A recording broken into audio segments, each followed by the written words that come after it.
TV Brasil Central continua hoje, então, a série de sabatinas com os candidatos à Prefeitura de Goiânia. Todos os sete candidatos foram convidados e a ordem das entrevistas foi estabelecida por sorteio. Aqui com a gente no estúdio hoje, professor Pantaleão e a minha colega de emissora, Danusa Azevedo, que está aqui para a gente fazer essa sabatina juntas. Bom dia, bem-vinda. Bom dia, Mariana. Bom dia, professor Pantaleão. Bom dia para você que está em casa. Como a Mariana disse, professor Pantaleão é do Unidade Popular. O candidato vai ter 30 minutos para ser sabatinado, sendo que 1,5 minuto será destinado às considerações finais, não é mesmo, Mariana? É isso aí. Bom dia, professor, bem-vindo. Bom dia, Danusa. Bom dia, Mariana. Vamos começar falando Antes de mais nada, eu queria dizer para vocês que eu sou da rádio desde 1950 e o mundo em sua casa. Desculpa te interromper, porque a gente tem que cronometrar, o tempo tem que ser igual para todos os candidatos, então cronômetro na tela agora sim. Bom dia, professor Pantaleão, fica à vontade. Bom dia, Danusa. Bem, primeiro agradecer aqui o convite e a disposição de vocês para batermos um papo bem democrático. O atraso foi devido ao transporte que nós queremos dar alguma resposta. Trânsito terrível aqui em Goiânia para chegar, professor? A palavra da moda é gargalho, eu diria para você, não é gargalho, é muito mais do que isso. É um transtorno, é uma falta de consideração. A cidade que foi planejada e foi totalmente desconstruída a partir de 70 com os espigões, deu no que deu, né? Mas vamos bater um papo bem alegre, saudável, democrático, fazendo as nossas propostas. Vou aproveitar que o senhor começou falando do trânsito. O trânsito é uma das questões, uma das demandas que o senhor pretende melhorar caso seja prefeito? Primeiro, pesquisas mostram claramente que as questões de Goiânia são inúmeras, né? Tem desde a saúde, a educação, limpeza. E o transporte aqui, muitas das vezes eu estou observando dos outros candidatos, com todo respeito, são medidas paliativas. A questão é muito mais complexa.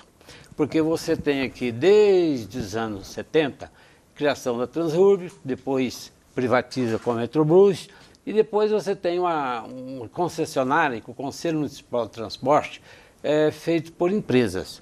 E o mais curioso disso tudo é que essas empresas estabelecem um tipo de, diríamos, de conexão com o governo, e isso leva a grandes lucros para essas empresas. Um detalhe aqui que chama muita atenção é que esse Conselho Municipal é dirigido pelo Ulloa, que é indicado pelo governo do Estado. E a autonomia da câmaras municipais, né, do entorno, que faz parte do Conselho, da própria Câmara de Goiânia... O senhor fala da CDTC ou da CMTC? CMTC, né, que é o Ulloa, né, que é o presidente. E não existe em lugar nenhum do mundo transporte coletivo sem dinheiro público. Isso é impossível de você encontrar em qualquer lugar do mundo. Agora, na medida que você tem o transporte coletivo que não atenda à demanda e atende prioritariamente as concessionárias, você pergunta, o que fazer? Ora, você sabe muito bem que Goiânia, planejada em 1933, ela foi praticamente agredida a partir de 70 com as especulações. Especulações que não respeitou a sustentabilidade, né? Não respeitou o meio ambiente e que vem tendo esse problema. Um detalhe interessante que eu vim observando ao chegar aqui é que Goiânia tem uma quantidade de veículos excessiva. Isso são pesquisas feitas por vocês mesmos da imprensa. E agora, você vai transformar os modais, a BRT, fica muito no vamos fazer. Não Mas é qual essa seria questão. a solução prática para melhorar o transporte? Olha, O senhor fala no seu plano de governo de estatizar o transporte público e de reduzir o valor da passagem de forma progressiva. Como que isso é possível com os recursos da prefeitura que a gente sabe que são poucos? Primeiro, o transporte ele não tem um controle do Estado, pelo contrário. Segundo, que é evidente, ao assumir a prefeitura, eu não vou rasgar contratos, até porque isso é impossível, né, constitucionalmente. Mas vamos fazer com que esses acordos feitos sejam olhados com muito critério, com a presença do Tribunal de Contas do município, com o Ministério Público, com a Câmara Municipal, porque a cidade não é gerenciar a cidade, a questão de Goiânia é política. Gerente por gerente, tem muitos aí que gerenciaram tantas empresas, né? E a cidade não é uma empresa. O dinheiro público é para o público, não é para atender determinados setores, e sim a sociedade como um todo. E o transporte, o que fazer? O transporte coletivo é um caos. Aí você observa nas propagandas oficiais o tanto de terminais estão sendo inaugurados. Mas quando os ônibus vão circular, né? Então, uma das primeiras preocupações é isso, saber onde é que foi parar esse tanto de dinheiro para tantas inaugurações. Eu tenho um exemplo aqui muito simples. O eixo Anhanguera, a Metrobus, né? Quando ela foi privatizada, transformou-se num caos, inclusive com dirigentes sendo presos, né? Isso a imprensa noticiou largamente. Bem, e aí a empresa vai tomar que decisão? O Estado vai continuar aceitando? Agora, as tarifas, elas são determinadas pelos concessionários, ou seja, quem faz parte das comissões do Conselho Municipal de Transporte Coletivo. Essas tarifas têm a participação das associações de bairro, tem a participação das câmaras municipais, porque você tem umas tarifas do entorno de Goiânia, não é só Goiânia. Mas é um né? serviço que está sob concessão de algumas empresas, então as tarifas elas vão sendo reajustadas ano a ano de acordo com o que está no contrato. A empresa ela tem o dever de oferecer o transporte e o direito de cobrar a tarifa e aumentar caso necessite e esteja isso em contrato. Aí você entrou numa questão fundamental. O que a gente quer entender é assim, qual é a solução de forma prática, na opinião do senhor? Porque a gente vê há muitos anos, né, Danusa, esse problema sendo tratado aqui em Goiânia, na região metropolitana. Precisa primeiro haver vontade política, claro, mas precisa haver também uma mudança no sistema, então, de acordo com o que você está querendo. Mas as empresas, elas têm prioridade em aumentar essas passagens? As empresas têm maioria no conselho? Essa é a questão. Terceira questão que você levanta aí. Essas empresas determinam o preço? Né? Quer dizer, tarifa zero é possível? Ora, tem-se observado que em várias capitais ela é possível. Né? Agora, isso na prática vai se dar através de uma ação conjunta. Ninguém de sã consciência vai alterar uma relação no município sem conversar com o governo estadual, governo federal. Quer dizer, nós estamos vivendo um sistema capitalista, né? E esse sistema, nós queremos, na verdade, observar que ele exclui. Ao excluir a sociedade que paga esses impostos, ela recebe esses benefícios, e aí, na prática, é fazer com que essas empresas estabeleçam os seus lucros, mas que lucros, né? Vocês devem ter observado, porque vocês fazem parte da imprensa, não só noticia, como informa a opinião, que uma das empresas aqui, ela tem lá na África do Sul ônibus elétricos, ônibus de grandiosidade, mas em Goiânia tem? E essa empresa, e é uma dessas empresas, no caso, cito aqui a HP, ela é de Goiânia, né? Pois é. Então a concessão, ela vai ser olhada carinhosamente para evitar que esses lucros exacerbados das empresas e que o Conselho Municipal de Transporte, né, preste conta de tudo que arrecada. Do contrário, nós vamos ficar na lenga-lenga de não resolver o problema, de ter uma cidade inchada, de ter uma população com os ônibus lotados, parecendo sardinha, e de você ter aí, inclusive, transtornos com aberrações, como ônibus batendo em carros e pessoas morrendo dentro dos terminais. Então, essa é uma questão, que o transporte ela é uma prioridade e tem que ter bom senso. O bom senso para um administrador significa olhar o que se recebe e o que se paga, e o que, obviamente, estabelece com a população. Professor, o senhor é candidato da Unidade Popular, que é um partido socialista, né? Uhum. Como o senhor acha que Goiânia tem abertura para um candidato socialista? O que um prefeito socialista poderia fazer de diferente para a nossa capital? Primeiro, a Unidade Popular pelo Socialismo tem definido claramente no seu programa. Nós defendemos o socialismo porque o socialismo tem como base fundamental a inclusão social, não a exclusão social. O sistema capitalista, ele fundamenta-se nos lucros, na mais-valia e na exploração.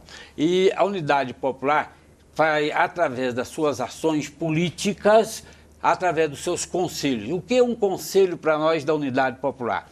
As nossas preocupações básicas com a saúde, com a educação, com a administração, com os funcionários e com o transporte, que vocês acabaram de perguntar, que esses conselhos funcionem prestando contas para os órgãos representativos, porque o socialismo é uma característica de lutar pela vida, é de lutar para que a sociedade tenha, na sua vontade de viver, a vontade também de participar. Então, você pergunta, mas isso tem uma possibilidade de um partido de cunho socialista administrar? Tem, sem nenhum problema. Nós não somos nenhum ingênuo, e nós não somos de ontem, né? Ou de hoje, nós somos do agora. Então, preste atenção, o socialismo, enquanto concepção política, ele quer a participação. E a participação, nós não vamos chegar aqui e perante vocês, demagogicamente, falar que vamos administrar, amanhã nós vamos alterar tudo. Isso é um mínimo, uma falta de respeito à própria história da cidade. Mas nós vamos, através dos conselhos populares, dos sindicatos, das associações de moradores, enfim, das representações políticas da cidade, prestar conta do que se arrecada. Porque Goiânia, todo dia que vocês já noticiam toda hora e todo dia, Goiânia todo dia tem um escândalo, né? Todo dia o Tribunal de Contas do município está levantando corrupções em várias secretarias. Tem escândalos na área da saúde, na área da educação, na área do transporte, enfim, em tudo. Tudo que você pensar aqui tem... Por falar em escândalo, professor, a gente vem abordando aqui com os candidatos a questão, alguns problemas, né, na verdade, que Goiânia enfrenta e que são mais recentes, têm afetado a vida da população diretamente. Um deles é a questão do lixo. Já que o senhor falou em escândalo, existia ali uma investigação em cima da Comurg, suspeita de corrupção, de que a Comurg é cabide de emprego de vereador, enfim... Fala-se muito até sobre o que vai ser feito da Comurg na próxima gestão. Como é que o senhor vê isso? Vamos devagar. A Comurg foi criada em 1974, passou a funcionar em 1979. A lei federal que estabeleceu a questão do lixo foi de 2010. Até 2011, Goiânia era considerada a cidade modelo, com arborização, ecologicamente correta. Hoje é o caos. Por quê?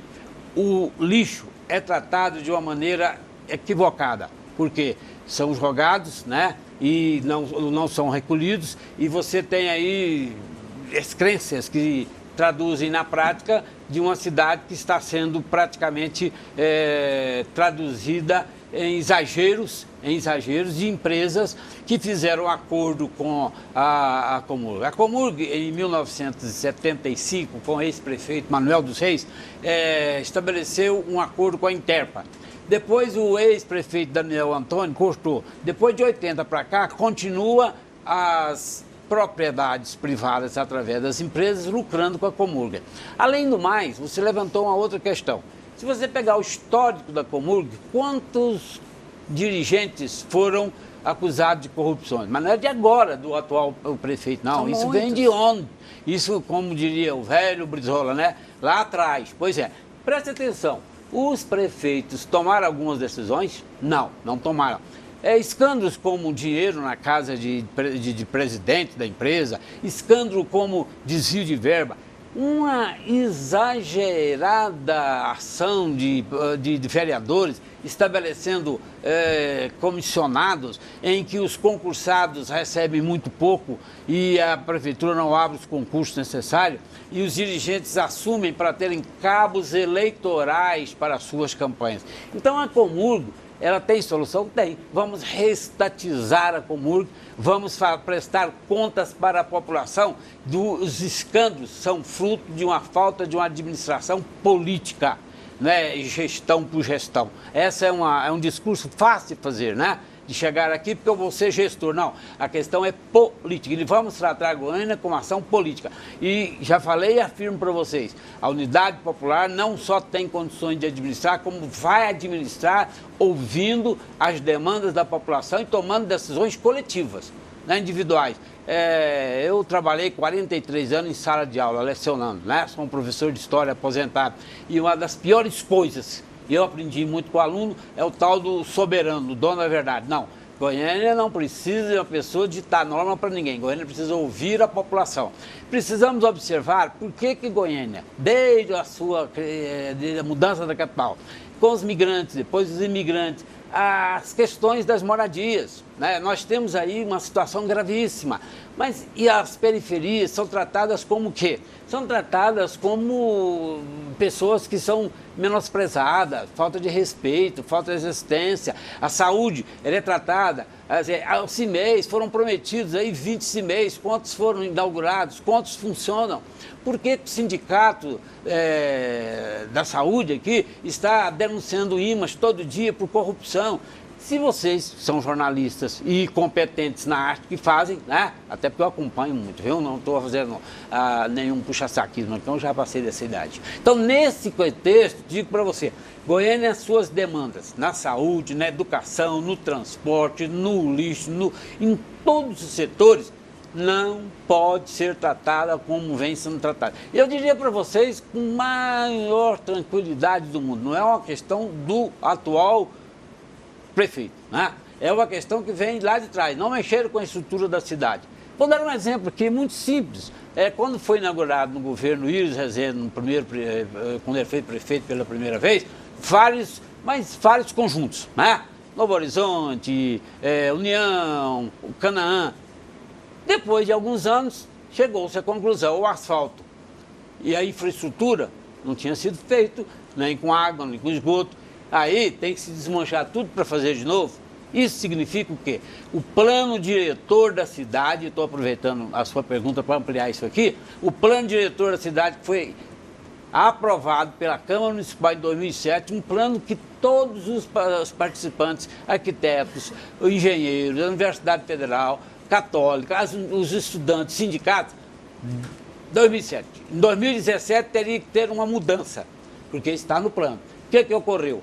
Dizer, não teve uma mudança substancial. O que você tem, na verdade, é colcha de retalhos num plano para atender às conveniências, ou das imobiliárias ou das empreiteiras. E com isso, minhas prezadas amigas, lá se vai Goiânia por ralo abaixo e ninguém presta conta. E o mais curioso é que essas corrupções são denunciadas, o Ministério Público mostra as corrupções, o Tribunal de Contas do município também mostra, e não tem punição.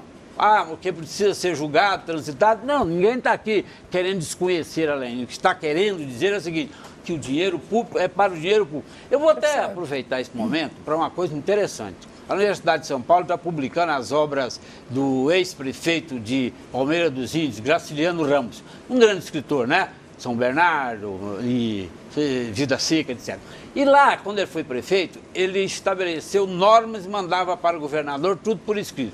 Como ele tinha uma verve poética muito grande, né? Por isso se transformou num grande intelectual, um dos maiores escritores do mundo, o Graciliano escreveu duas coisas. A cidade precisa fundamentalmente de respeitar o dinheiro público. Dinheiro público é para o público.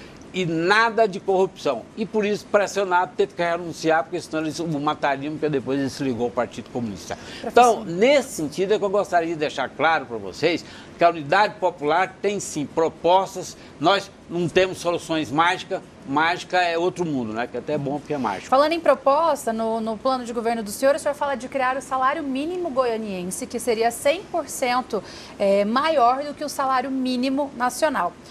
De que maneira que isso seria possível, já que o senhor fala aí da questão de decisões coletivas, como que ficariam as empresas, tanto micro quanto grandes empresas, para manter esse salário mínimo goianiense? Uma das grandes desculpas do meio empresarial é que as empresas têm muito compromissos sociais, né, com fundo de garantia, com isso e aquilo. Ora, peraí, e os lucros excessivos, abusivos, né? Então, há uma necessidade da empresa, não particular, mas a pública, estabelecer para que o trabalhador e a trabalhadora tenham dignidade.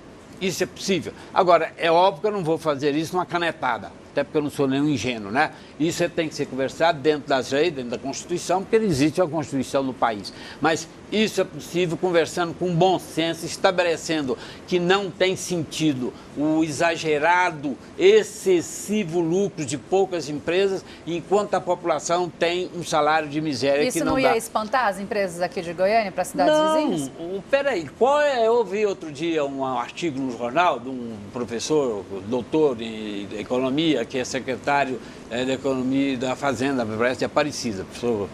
Levantou uma questão interessante. A indústria, ela paga os inúmeros impostos que a prefeitura cobra, né? Mas lá ele está levantando a ideia de que a cidade, com isso, tem um PIB grande por causa da indústria, da construção civil. As professoras Maria Esther, professor Lenine Bueno, professora Sandra Pantaleão, são doutoras em arquitetura e doutoras também na arte de estabelecer com a cidade um planejamento possível, levanta o seguinte: vai espantar por quê?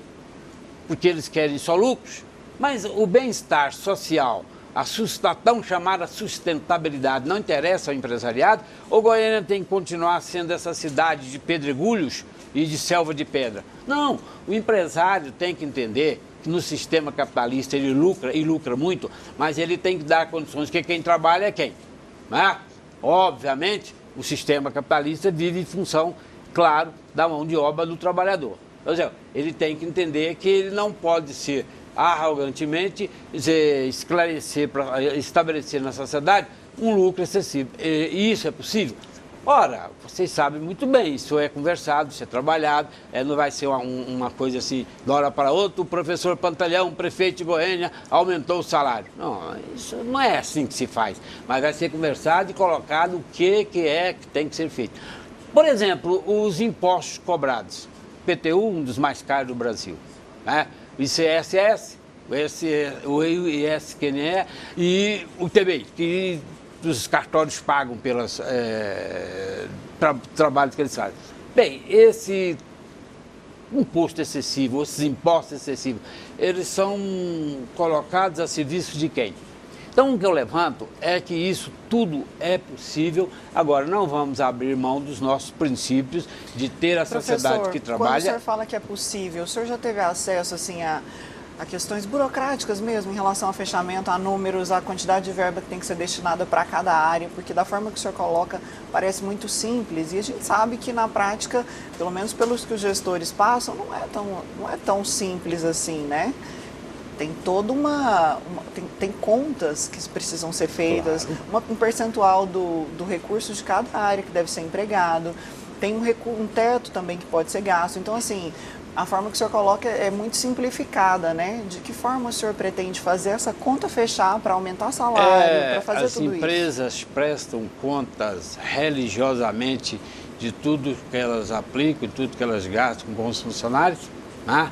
Quer dizer, esses dados, obviamente, né? Eu não sou prefeito, eu não tenho esses dados em minhas mãos, assim, matematicamente. Mas, óbvio, como eu estudo, eu pesquiso, tem-se o excessivo lucro dessas empresas. E quando eu falo para você que nós temos que conversar, trabalhar essa ideia, bater papo, eu sei, por exemplo, do que tem que fazer a empresa, do que ele tem que pagar, das suas demandas, por que ele gasta tanto, disso eu sei.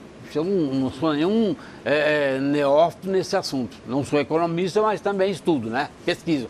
Isso, à medida que você estabeleça com essas empresas que a cidade tem que crescer com o trabalhador ganhando melhor e satisfeito, eles vão entender que a cidade não pode ser só dos empresários.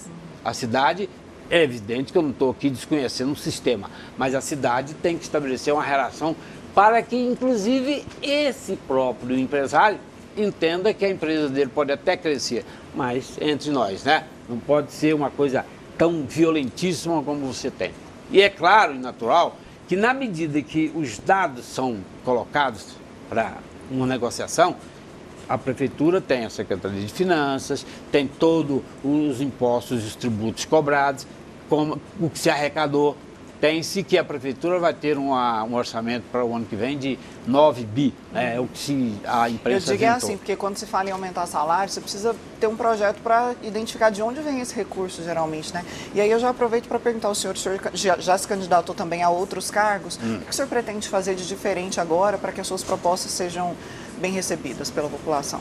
Primeiro que estamos tendo essa oportunidade aqui, né, os debates em razão aí da própria lei, dessa esdrúxula lei eleitoral, mas nós aqui não somos de ficar reclamando, nós somos revolucionários por princípio, né, no sentido mais clássico da palavra.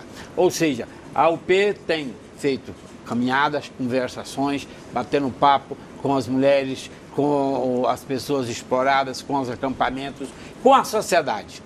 E na medida que você vai conversando, as pessoas vão sentindo a sinceridade daquilo que a gente vai falando. Eu não entrei na política hoje, porque eu já comecei com 13 anos de idade, quando meu pai militar foi punido porque foi contra a ditadura e apoiando o ex-governo Mauro Borges. Então, a minha luta já é de ontem e eu estou trabalhando e continuando com as nossas candidatas, a deputada, a vereadoras, né, que nós temos, e nós temos uma proposta de que isso a população passa a entender. Ela vai entender na medida que ela vai participar. Você teve a experiência aqui em Goiânia, interessante, do orçamento participativo, mas esse aí foi abandonado. Isso é possível? É possível. Quer dizer, eu ainda sou do princípio de que aquilo que você aprende, você pode aplicar dentro daquilo que você pensa, correto? E é necessário que a sociedade, entendendo, a UP vai continuar levando a sua mensagem.